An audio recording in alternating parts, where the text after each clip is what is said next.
So, pivoting us a little bit, you're working towards increasing health education and literacy in historically marginalized communities. How did you get to this? Well, Omari, sometimes I want to ask, do we have enough time? Because I have a long story, but to give a cliff note version. During COVID-19, I really noticed a big challenge with health equity in public health. And so, like a lot of us, we realized that there were a lot of gaps in healthcare.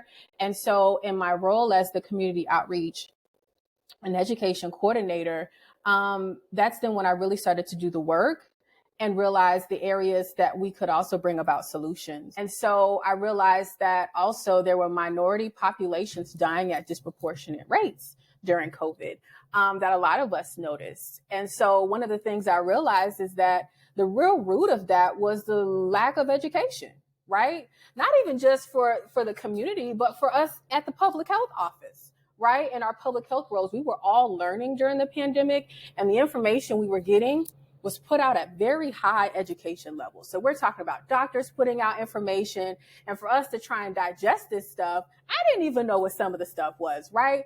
But we did the best that we could to interpret that information and get it out to the community. But then there was those barriers of what languages, right? There's people who speak different languages. What is the area of need of languages in our area, right? What languages do we need to translate this material to ensure that everyone has access to this information, an appropriate time for them to be proactive and to protect themselves?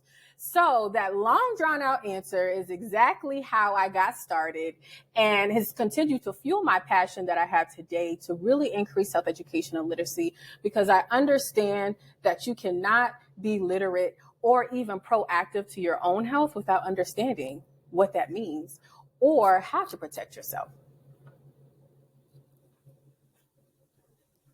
I'm excited to go full circle with you as you describe the different tangents or points on that storyline. Like firstly, family coming up to you and realizing, hey, can you tell me about these things? And you saying, while I'm getting into this field, I don't know all the answers. But I think that is in itself is very important and impactful for people to know. Like we have the ability to come and share information, and many times people have never gotten support from people that look like us in understanding information, whether that's health information. And to your point later on is some of the information that's put out by doctors and stuff is just very complex. It's very hard to understand. And I'm looking forward to that entire journey as you went through there. The language complexity is something that I think is so important, and I think it's something we don't talk about enough in public health, and especially when we're doing our master's programs. And I guess the tangent is on the other side of things with research, which is very technical and very high level. And I feel like many, not only public health researchers, but just researchers in general, have a very hard time of communicating their research to a lay public.